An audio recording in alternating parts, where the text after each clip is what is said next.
Second जो हमारे पास आता है that is purification of metals. यहाँ पर अगर आप प्योरीफिकेशन ऑफ मेटल्स को स्टडी करोगे तो मेटल प्लेटिंग की भी ऑटोमेटिकली आपको समझ आ जाएगी। They are related to each other. अब अगर हमें कोई भी मेटल प्योर फॉर्म में लेनी है तो हमारे पास वो इम्प्योर फॉर्म में पहले प्रेजेंट होगी।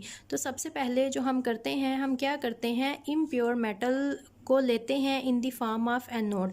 फॉर एग्जांपल यहाँ पर जिस मेटल को मैंने प्योरीफाई करना है डैट इज़ कॉपर। मैंने कॉपर को ले लिया है इम्प्योर फॉर्म में, उसको मैंने इलेक्ट्रोड के तौर पे यहाँ पर लगा दिया है।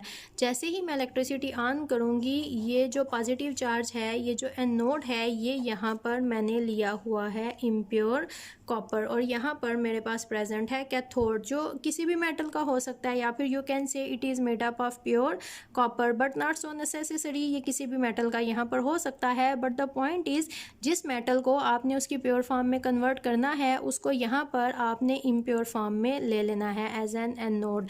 अब यहाँ पर जैसे ही इलेक्ट्रिसिटी कनेक्ट होती है, इलेक्ट्रोलिसिस का प्रोसेस शुरू होता है। सबसे पहले आपके पास क्या होगा, ये जो नीचे सोल्यूशन यहाँ पर प्रेजेंट है, ये एनोड से इम्प्योर कॉपर सारे का सारा डिटैच होके यहाँ पर सोल्यूशन में आना शुरू हो जाएगा। और इस सोल्यूशन में आपके पास ये जो इम्प्योर कॉपर है ये भी आएगा। इसके अलावा और भी जो मेटल इम्प्योरिटीज़ के तौर पे यहाँ पर प्रेजेंट है वो भी सोल्यूशन की फॉर्म में आना शुरू हो जाएंगी। उसके बाद जब आपके पास यहाँ पर स्टार्ट होगा द प्रोसेस ऑफ रिडक्शन, तो ये जो कॉपर मेटल यहाँ पर प्रेजेंट है ये क्या करेगी, ये मूव कर जाएगी कैथोड की तरफ। कैथोड पे जाएगी, कैथोड पे जाके इसकी होगी रिडक्शन। ये क्या करेगी, यहाँ से इलेक्ट्रॉन्स को लेगी और इलेक्ट्रॉन्स को लेने के बाद ये सॉलिड फॉर्म में यहाँ पर डिपॉजिट होना शुरू हो जाएगी। और अब यहाँ पर जो कॉपर सॉलिड फॉर्म में डिपॉजिट हो रही है डैट इज़ प्योर कॉपर।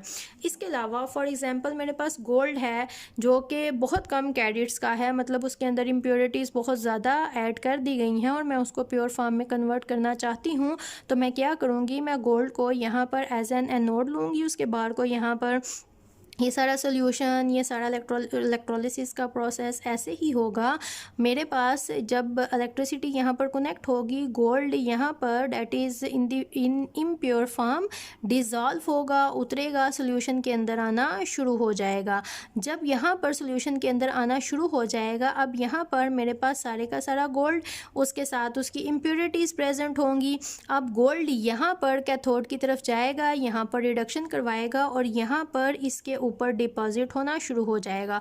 और यहाँ पर जो डिपॉजिट होगा डैट इज़ प्योर गोल्ड। और उसको मैं क्या करूँगी, मैं कैथोड को जब ये रिएक्शन सारा कंप्लीट हो जाएगा, कैथोड को बाहर निकालेंगे, उसके ऊपर जो प्योर गोल्ड हमारे पास डिपॉजिट हुआ है उसको हम वहाँ से रिमूव करवा लेंगे। That is purification of metals. Plus that is also metal plating, जो कि हमारे पास इसका थर्ड यूज़, थर्ड इम्पोर्टेंस भी आती है। मेटल प्लेटिंग भी सेम इसी तरह से ही की जाती है। अब मेरे पास ज्वेलरी है which is not of gold, तो मैं चाहती हूँ कि मैं उसके ऊपर गोल्ड प्लेटिंग कर, तो हम क्या करेंगे, जिस भी ज्वेलरी के ऊपर, मेटल के ऊपर मैं गोल्ड प्लेटिंग करवाना चाहती हूँ उसको मैं क्या करूँगी, इसी तरह का मेरे पास एक सोल्यूशन होगा जिसके अंदर electrolyte solution total cations and anions gold का होगा। मैं उसको डिप करूँगी उस सोल्यूशन के अंदर, वो एज एन कैथोड यहाँ पर एक्ट कर रहा होगा। और इस सोल्यूशन के अंदर जो गोल्ड प्रेजेंट होगा वो क्या करेगा, ये नेगेटिव चार्ज होने की वजह से कैथोड की तरफ मूव करेगा और आगे इसके ऊपर अटैच हो जाएगा। दिस इज़ एक मेटल की दूसरे मेटल के ऊपर प्लेटिंग करना। इस तरह से हम मेटल प्लेटिंग करते हैं और ये बहुत इम्पॉर्टेंट यूज़ है। आपको पता है अगर हमें अपने आयरन को क्रोयन फ्री करना है तो उसके ऊपर जिंक प्लेटिंग की जाती है। इसके अलावा बहुत सी हमारी मेटल्स हैं, अगर हमने उनको प्रोटेक्ट करना होता है उसके ऊपर किसी ऐसी मेटल की कोटिंग की जाती है जो कि अपनी ऑक्सीडेशन करवा लेती है और जो नीचे हमारी मेटल है वो उसको सेव कर देती है। जैसे कि अगर बात की जाए आयरन की ही, जो हम डोर्स यूज़ करते हैं जिन पर रस्टिंग हो जाती है और वो टोटली डिस्ट्रॉय होना शुरू हो जाते हैं, तो फिर हम क्या करते हैं, हम उनके ऊपर जिंक की कोटिंग कर देते हैं। अब अगर आयरन और जिंक को कंपेयर किया जाए, जो आपने ऑक्सीडेशन पोटेंशियल मेटल्स के स्टडी किए हुए हैं, तो जिंक आयरन के मुकाबले में ज़्यादा टेंडेंसी रखता है कि वो अपनी ऑक्सीडेशन करवाए। तो फिर हमारे पास क्या होता है, हमारे पास जैसे ही मॉइस्चर और सारा एसिड का रिएक्शन होता है हमारे डोर्स पे, विंडोज़ पे, जो कि आयरन के हैं, जिन पे हमने जिंक की कोटिंग की हुई है, उन पे अटैक होता है, रस्टिंग प्रोसेस होता है। तो फिर जिंक जो कि ज़्यादा ऑक्सीडेशन पोटेंशियल रखता है, वो क्या करता है, वो अपनी ऑक्सीडेशन करवाता है, खुद को अपने केटाइंस में कन्वर्ट करता है, हाइड्रोक्साइड बनाता है और वहाँ से ख़त्म हो जाता है। उसके मुकाबले में जो नीचे हमारे पास आयरन होता है वो प्रोटेक्ट होता है। इसके मुकाबले में अगर हम लोहे के ऊपर एक ऐसी मेटल की कोटिंग करवा दें जिसका ऑक्सीडेशन पोटेंशियल कम होगा, तो फिर अगर कोई भी फैक्टर उसके ऊपर आएगा, मॉइस्चर है, एसिड है, तो फिर क्या होगा, फिर आयरन वहाँ पर अपने केटाइन बनाएगा और हाइड्रोक्सिल बना के वहाँ से रिमूव होना शुरू हो जाएगा और रस्टिंग प्रोसेस स्टार्ट हो जाएगा। These are metal plating, examples of metal platings, जिसको इंडस्ट्रियल्स के। और उसके बाद हमारा लास्ट टॉपिक आ जाता है, that is preparation of caustic soda, means preparation of sodium hydroxide NaOH। अब यहाँ पर फॉर द फर्स्ट टाइम हम यूज़ करेंगे एक्वस सोल्यूशन। अगर आप NaCl लेते हो, सोडियम क्लोराइड, उसको पानी के अंदर डालते हो, मतलब कि उसका एक्वस सोल्यूशन बनाते हो, तो उस सोल्यूशन को कहा जाता है ब्राइन सोल्यूशन। लेकिन यहाँ पर भी जो हमारे पास NaCl की कंसनट्रेशन होती है वो बहुत ज़्यादा हाई होती है, मतलब एक सैचुरेटेड, सुपर सैचुरेटेड सोल्यूशन बनाया जाता है। अब ये हमारे पास एक पूरा सेल है जिसको डायफ्रेम सेल भी कहा जाता है, जिसको नेल्सन सेल भी कहा जाता है। ये यूज़ होता है for the preparation of sodium hydroxide. अब अगर हम इसकी कंस्ट्रक्शन देखते हैं तो ये एक सबसे पहले आउटर कंटेनर है जो कि हमारे पास बना होता है स्टील का।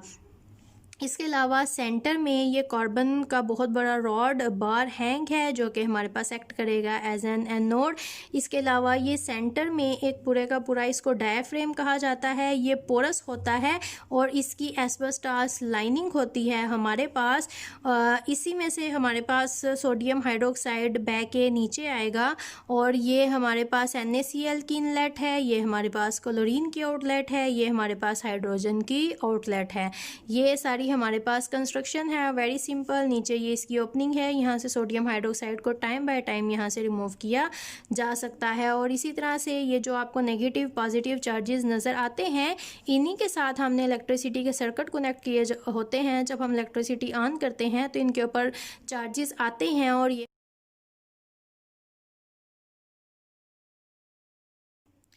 है पॉजिटिव चार्ज। तो ये हमारे पास है एनोड, एनोड पे आना होता है एनाइंस ने, ये that is why it is positive, opposite charges attract करते हैं। यहाँ पर नेगेटिव चार्ज है, ये कैथोड है और यहाँ पर आएंगे केटाइंस। अब हमारे पास यहाँ पर ऑक्सीडेशन और रिडक्शन होगी। कैथोड हमारे पास बना हुआ है स्टील का, ये जो सारी बाहर स्टील लाइनिंग थी that will act as cathode, और ये जो सेंटर में कार्बन हैंग है it will act as anode. अब कैथोड पे हमारे पास क्या होगा, ये एक्वस सॉल्यूशन है, तो यहाँ पर हमारे पास केटाइंस भी दो हैं और एनाइंस भी दो हैं। हमारे पास ऑक्सीडेशन और रिडक्शन किसी की भी हो सकती है, इन दोनों केटाइंस में से भी किसी की रिडक्शन हो सकती है और इन दोनों में से किसी की भी ऑक्सीडेशन हो सकती है।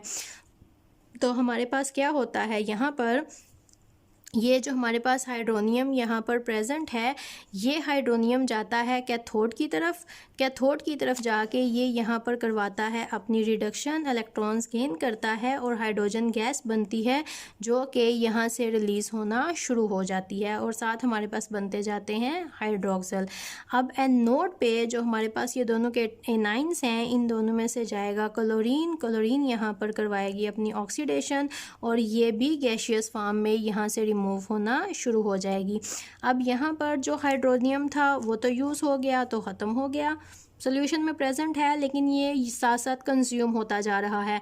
तो ये जब अपनी रिडक्शन करवा रहा है तो ये in the form of hair solution it is not available.